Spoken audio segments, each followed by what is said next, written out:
السلام علیکم ناظرین محترم، آج ہم آپ کے لیے لے کر آئے ہیں دنیا کی سب سے بڑی رومانوی داستان ہیر رانجھا کے ایسے حقائق جو بہت کم لوگ جانتے ہیں۔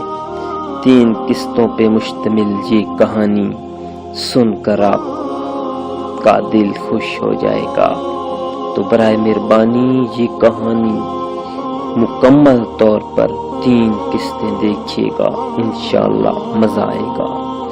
یہ ویڈیو دیکھنے سے پہلے میرے چینل لازمی سبسکرائب کرنا۔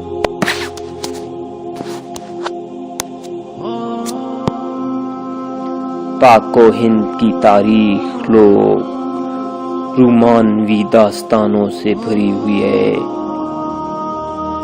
مگر ان داستانوں میں ہیر رانجھا کی کہانی نے جو بام عروج حاصل کیا وہ کم ہی کسی رومانوی داستان کو نصیب ہو پایا ہے۔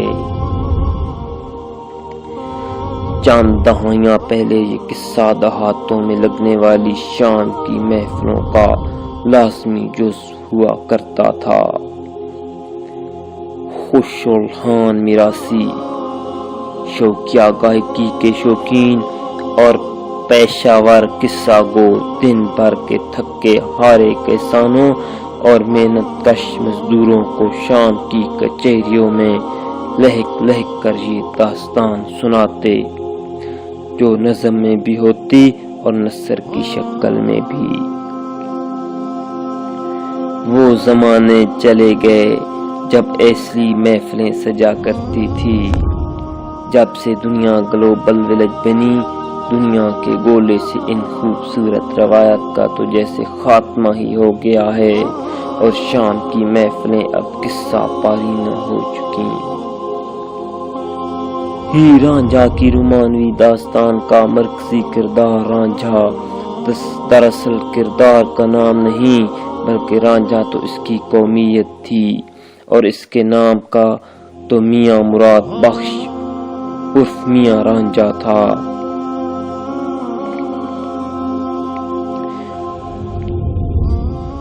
بہت سے لوگ اس بات سے ناواقف تھے، شاید بعض قاری بھی یہی سمجھتے ہوں۔ اس بات کا ادراک پہلی بار میاں رانجھا کے آبائی گاؤں تخت ہزارہ جاتے ہوئے ہوا، جب سیال موڑ کے بعد یکے بعد دیگرے بدر رانجھا منڈ رانجھا کے چھوٹے چھوٹے قصبات سے گزرے۔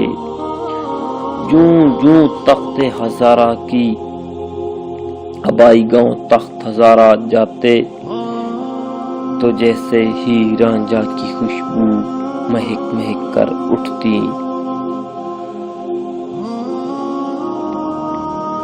جوں جوں تخت ہزاری کے جانب سفر طے ہوتا ہے، دکانوں کے نام کے ساتھ رانجھا نام کا دم چھلا بڑھتا جاتا ہے۔ Ranjha mobile shop, Ranjha traders, Ranjha autos, Ranjha کریانہ سٹور، رانجھا فلاں، یعنی رانجھا قوم کی کثرت کے سبب یہاں رانجھا نام مستعمل ہے۔ پیارے دوستو، اس قسط میں صرف ایک تعارف تھا، تو اگلی قسط میں انشاءاللہ رانجھا کا آبائی گاؤں اور اس کا محبت میں آنا اور ہیر رانجھا سے ملاقات کے بارے میں تفصیلاً بتایا جائے گا۔ پیارے دوستو، اگر آپ کو یہ ویڈیو پسند آئے تو برائے مہربانی میری اگلی ویڈیو لازمی دیکھیے گا۔ میرا چینل سبسکرائب کرنا بالکل نہ بھولیں۔